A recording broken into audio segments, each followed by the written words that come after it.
நீங்கள் வேலையை பெற முடியும். உங்களுக்கு ஒன்று என்றால் இந்த அப்பாவை உங்களோடு இருக்கிறேன், உங்களுக்காக இருக்கின்றேன். சிறை மட்டுமல்ல, தியாகம் செய்வதற்கும் இந்த அப்பாவும் இந்த இயக்கமும் உங்களோடு இருக்கும். இளைஞர்களை அப்போடு கேட்டுக் கொள்கின்றேன். இந்த அணு உலையை எதிர்க்கின்ற ஒரு நிலை ஏற்பட்டால் எங்கள் பின்னால் நீங்கள் வந்து நிற்க வேண்டும். எங்களுக்கு வேலை அல்ல, எங்களுக்கும் இங்கு கான்ட்ராக்ட் தேவையில்லை, எங்களுக்கு அவனிடம் சென்று சாப்பிட வேண்டிய அவசியம் இல்லை. இத்தனை ஆண்டு காலம் என்ன செய்தேனோ அதே பணியைத்தான் செய்வேன். ஆகவே ஆலமரத்து விநாயகர் முன்னால் நின்று சொல்லுகின்றேன், நிச்சயமாக இது பின்னால் வாருங்கள்.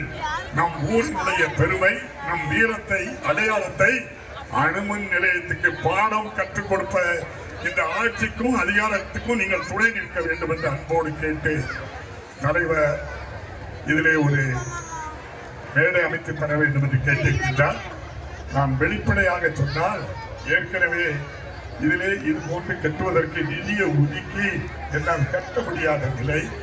காரணம் உங்களுக்கு தெரியும், இது ஓடையிலேயே கட்டக்கூடாது என்று சொல்லி நமது ஊரில் இருந்தால் பெட்டிஷன் எழுதினார்கள். உங்களுக்கு தெரியும், பெருந்தலைவர் காமராஜர் சிலையை அணுமின் நிலையத்துக்கு முன்னால் வைப்பதற்கு இந்த அப்பாவை என்ன பாடுபட்டேன் என்று தெரியும்.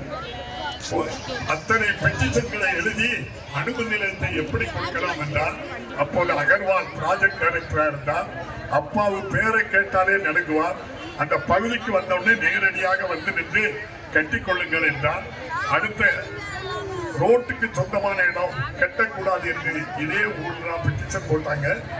எல்லா பெட்டிஷன்களையும் தவிடுபடியாக்கி பெருந்தலைவர் காமராஜர் இந்தியாவில் இருக்கின்ற அணு உலையில் மத்தியில் அப்படி கம்பீரம தோற்றத்தோடு நிற்கிறார் என்றால் அது கூடங்குளத்தில் தான் பெருந்தலைவர் காமராஜர் நிற்கின்றார். நிலை நிறுத்திய பெருமை இந்த முதல்வர் மு.க.ஸ்டாலின் அவர்கள் திருக்கரத்தினால் திறந்து வைத்தார்.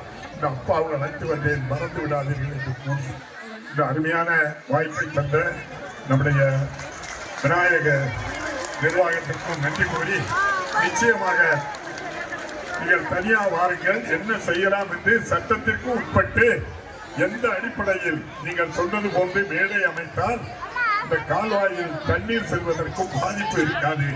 முறையாக எந்த அளவில்